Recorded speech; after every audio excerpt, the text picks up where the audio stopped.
Okay, mi gente, let's get into it. Miami, Dios amo. The city that's equal parts paradise and panic attack. You think you've got Miami figured out? Think it's all neon bikinis, Ferrari-filled driveways, and pitbull yelling Dale over a reggaeton beat? Psh! Sit down, grab a cafecito, and let me tell you the real story, the one that starts with swamp rats, sweat stains, and a whole lot of cara dura. That's audacity for you newbies.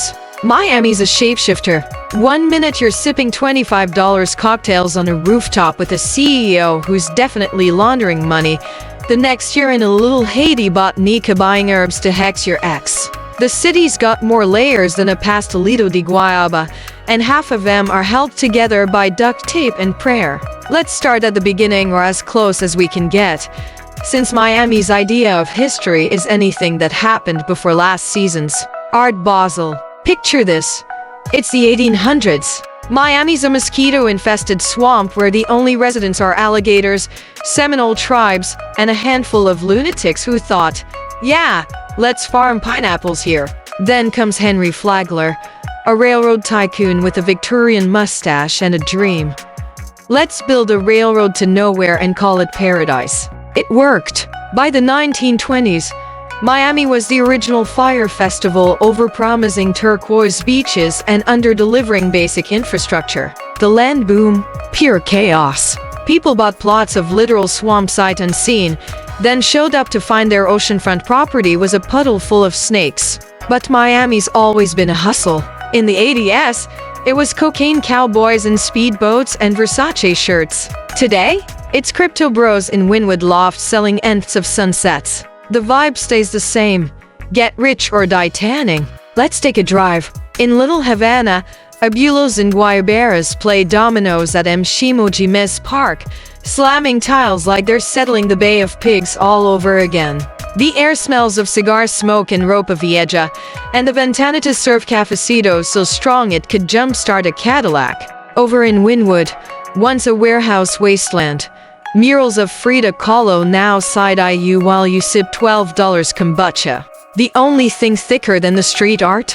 The irony. Head to Little Haiti, and you'll find a kaleidoscope of colors, Creole chatter, and compa music blasting from porches. Check the botanicas for voodoo candles and the corner stores for pickless fermented cabbage that'll melt your face off. And don't forget Coral Gables, where Mediterranean mansions hide behind ivy walls, and the only thing whiter than the stucco is the clientele at the country club. Now, let's talk about what fuels the city. Miami runs on carbs and caffeine. The Cuban sandwich? A holy trinity of pork, pickles, and pressed bread.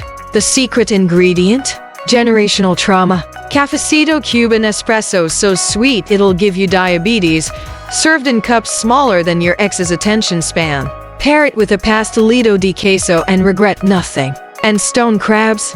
The only seafood that requires a hammer and a waiver. Pro tip: the juice isn't worth the squeeze or the $90 price tag. For comfort, hit up a gas station in Doral for Venezuelan Arepas corn patties turned into edible hugs. But let's keep it real. Miami's not all sunshine and sazan. Hurricanes here aren't natural disasters, they're personality tests. Prepping for a Category 5? You've got two options. Panic, buy 40 gallons of water and flee to Orlando, or stock up on rum, duct tape a lawn chair to the roof, and throw a storm-coming party. Aftermath? Streets turn into rivers, Publix runs out of potato chips, and everyone bonds over who lost power the longest. 5 days? Cute.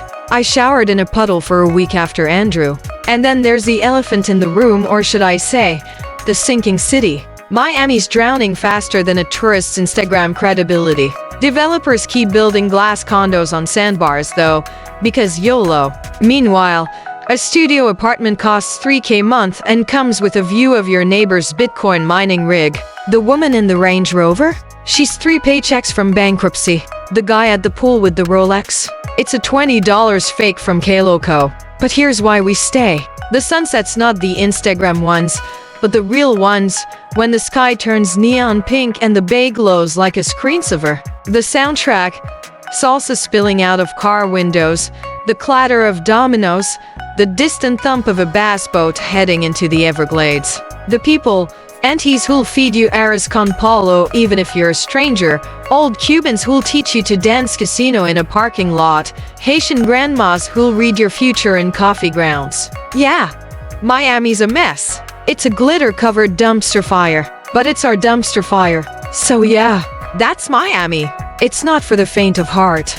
But if you can handle the heat, the hustle, and the occasional hurricane, you might just fall in love or at least have a killer story to tell. ¿Te entiendes? Please Miamians, drop your trauma stories below. Best pelea over a parking spot? Worst sunburn? Best place to cry in your car? We've all been there.